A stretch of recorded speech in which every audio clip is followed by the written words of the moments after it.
What is up, Prealgebra? This is lesson 91. Our objective is, what effect does a scale factor have on the perimeter area and volume? So first of all, let's talk about what a scale factor is.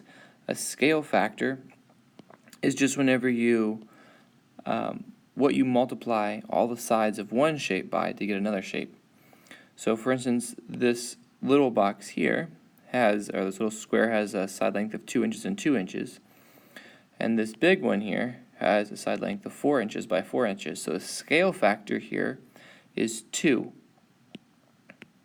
The scale factor here is 2 because if I took each of these sides and multiply it by 2, I'd get those sides. Another way to do that is to take the new shape and divide it by the old shape. So if you said like 4 over 2, that'd give you the scale factor of 2. So first of all, let's see if we can find the perimeter and the area of both of these shapes, and then see if we can come to a conclusion about what effect the scale factor has on those. So the perimeter of this first one is 2 plus 2 plus 2 plus 2, which is equal to 8 inches. Area is going to be 2 inches times 2 inches, which is going to be 4 inches squared.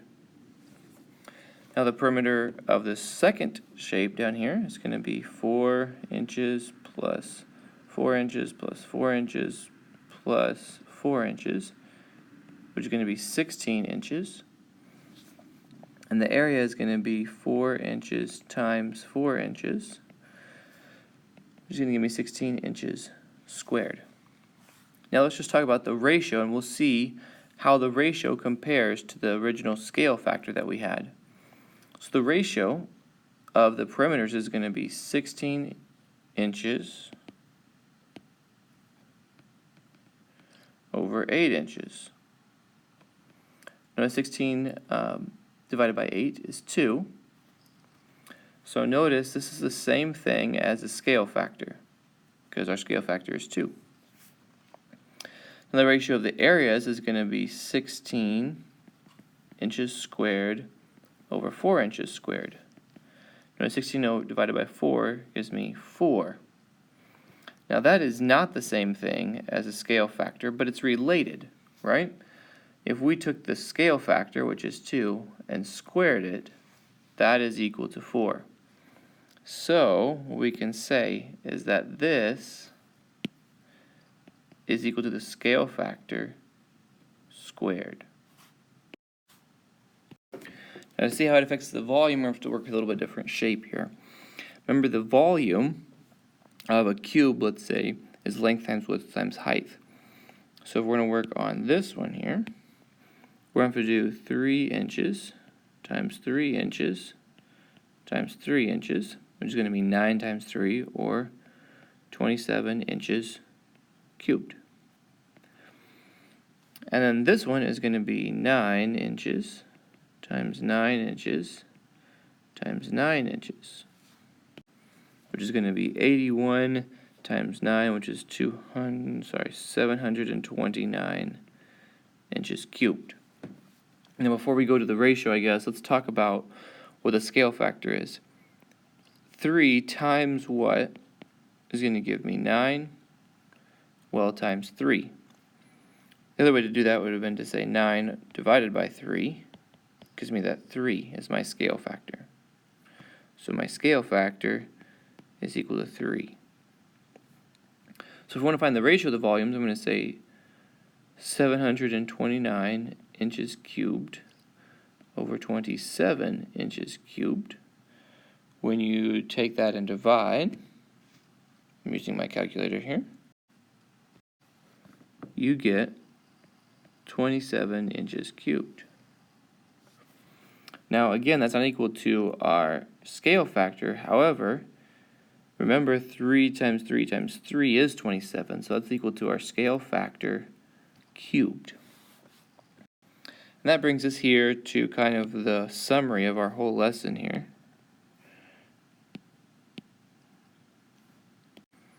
Right up here in the top left-hand corner, notice the ratio of the perimeters is just simply the scale factor. The ratio of their areas is the scale factor squared, and the ratio of their volume is equal to the scale factor cubed. Now we're just going to talk about example 1 here real quick. It says, Vincent was asked to paint a mural near the city park based on a painting he made in art class. The mural was to be 10 times the length and width of his original canvas painting. Vincent bought 10 times as much paint as he used in the original paint, yet he ran out of paint after only a fraction of the mural was painted. Why did he run out of paint so quickly? How much paint did he need? Well, notice he bought, the scale factor in this case was 10. And so he bought 10 times as much, but since we're talking about the painting is the area. So he didn't need to buy 10 times as much, he needed to buy 10 times 10, or 100 times as much paint. So he only bought a tenth of the paint that he needed. Now we're actually going to work out here example 2. It says, Irene works with stained glass. She wants to make a replica of a stained glass window. Her replica will be related to the original window by a scale factor of 1/3. By a scale factor of 1/3. So that means hers is going to be smaller. The original window is made of this many square inches of glass and has a perimeter of this many inches. How much glass will Irene use in the replica? What will be the perimeter of her replica? So first of all, let's just kind of get a visual for this. Here's the original. Here's going to be hers, smaller. So this side is x, this side is going to be 1/3 x because our scale factor is 1/3. Since we know that the window is made of this many square inches, that means its area. That means the area of this one, the smaller one, is going to be 1/3 squared, 1/3 squared times the area of the original one. So I'm going to say 3,456, and I multiply that by this 1/3 squared, or which is going to be 1/9 times 3,456, which 384 inches squared. So this is how many square inches she's going to need for her replica. Then, the second part here says, what's going to be the perimeter of her replica? Well, the perimeter of the original one is equal to 240 inches. Remember, the ratio of the perimeters would just be the same thing as the scale factor, so I need to multiply this by 1/3. So 240 divided by 3. So ours is going to be 80 inches. By ours, I mean hers. The perimeter of hers is going to be 180 inches. Now let's do one more. Nelson built this figure with 4 1-inch cubes. How many 1-inch cubes are needed to build a similar figure with the dimensions doubled? So let's just make something up here. So this is 1 inch, and this is 1 inch, right? So they want something that's going to be twice as big. So notice here, this takes 4 cubes to make this one, right? 1, 2, 3, and the one back underneath there, 4.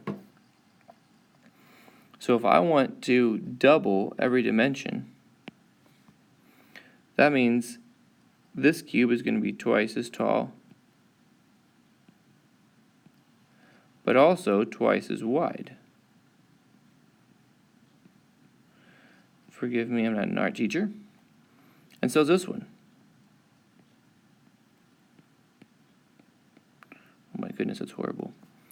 And so is this one. So notice each single block is going to be getting a lot bigger. In fact, it's going to be getting, it's been getting cubed as many times. So times itself 3 times. So what I'm going to do is I'm going to take 4 and multiply it by the scale factor, which is 2, cubed. So 4 times 8 is equal to 32 cubes. So to make one twice as big but similar to that, he's going to need 32 cubes. You probably already noticed it down here. Your homework starts on page 615. You can do all of the practice set, all the 91s, all the 90s, and then 4 more of your choice.